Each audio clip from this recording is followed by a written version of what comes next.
Hi, Jordan. Um, I wanted to give a response to your video and say that I understand your perspective and that it's understandable for you to say that nobody that's alive today was necessarily directly impacted by um, what happened a long time ago in terms of slavery and plantations and such, and that it's a part of Southern culture that people are trying to keep alive.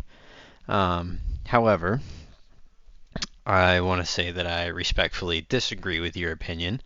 And I say this because I think it's important to acknowledge and honor our heritage, but we must also recognize the ethical implications of our choices. And what I mean by that is these plantations almost serve as a symbol of a very painful legacy of slavery and oppression. And by choosing a venue like a plantation, we risk perpetuating the almost like glorification of a very dark chapter in history, I think. And furthermore, the argument that nobody alive today is involved in the history sort of overlooks the ongoing impact of systemic racism and intergenerational trauma experienced by the descendants of the enslaved people. And I think that holding a celebration, what most people regard as the best day of their lives, um, in a place where people were once treated as property can be kind of hurtful.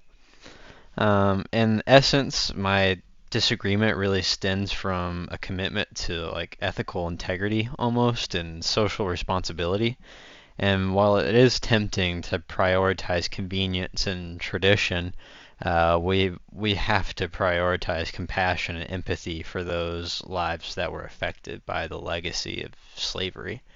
Um, and I think a good way that we could counteract that is to choose a wedding venue that honors the dignity of all individuals and fosters an inclusive and respectful atmosphere. And by doing that, we can really celebrate our heritage in a way that uplifts and unites us rather than perpetuating harm and division. So, with all that said, I appreciate you for considering my perspective, and I understand where you're coming from, but that's my viewpoint on what you had to say.